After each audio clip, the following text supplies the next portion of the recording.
तेरी सोच में छुपी हुई खोट मैं उसी दिन समझ गया था फतेह खान।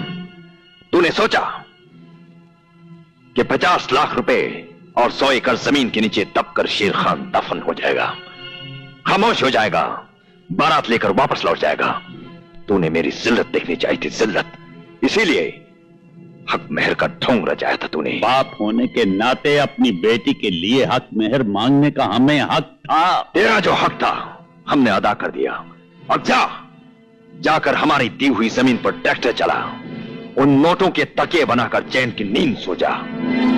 कभी अपनी लाडली बेटी को जमीन दिखा तो कभी उसे नोटों की गड्डियां सूंघा। उसके बाद तुझे एहसास होगा कि हक मेहर मांग कर बेटी की जिंदगी किस तरह महफूज हो जाती है। शायद तू ये भूल गया कि इस जमीन पर फतेह खां अकेला पैदा नहीं हुआ है, उसके साथ उसकी भला की जिद भी पैदा हुई है। कहीं मेरी जिद किसी जिद पर आ गई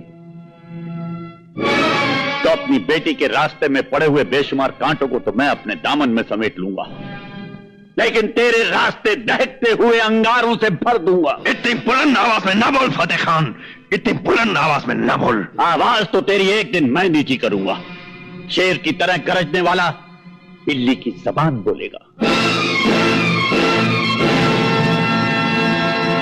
तुझे फतेह खां की दहलीज पर सर झुकाकर, नाक रगड़कर मेरी बेटी फिर से मांगनी पड़ेगी। तेरी बेटी को हमने मांग भी लिया, निकाह भी किया, अपना भी लिया और छोड़ भी दिया।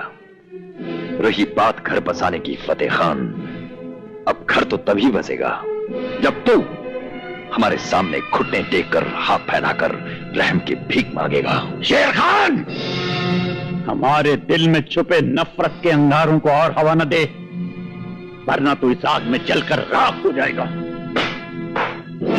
सीने में दुश्मनी के अंगारे लेकर जीने वाले को आग से डराने की कोशिश न कर फतेह खान, वो दिन कभी नहीं आएगा। अगर वो दिन नहीं आएगा शेर खान, तो तेरे घर की दीवारें धूप को तरस जाएंगी।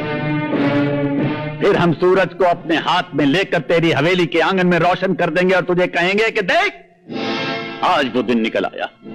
फिर तुझे नाक रगड़ने के लिए हमारे सामने झुकना पड़ेगा। एक पहाड़ का नाम है शेर खान, और पहाड़ न किसी के सामने चलकर जाते हैं, न किसी के सामने झुकते हैं। अगर ऐसा हुआ तो हम उस पहाड़ को जड़ से उखाड़ कर फेंक देंगे, जड़ से उखाड़ कर फेंक देंगे। फतेह खान, इस पहाड़ की जड़ की तलाश करते करते तेरी नस्लों की नस्लें खत्म हो जाएंगी।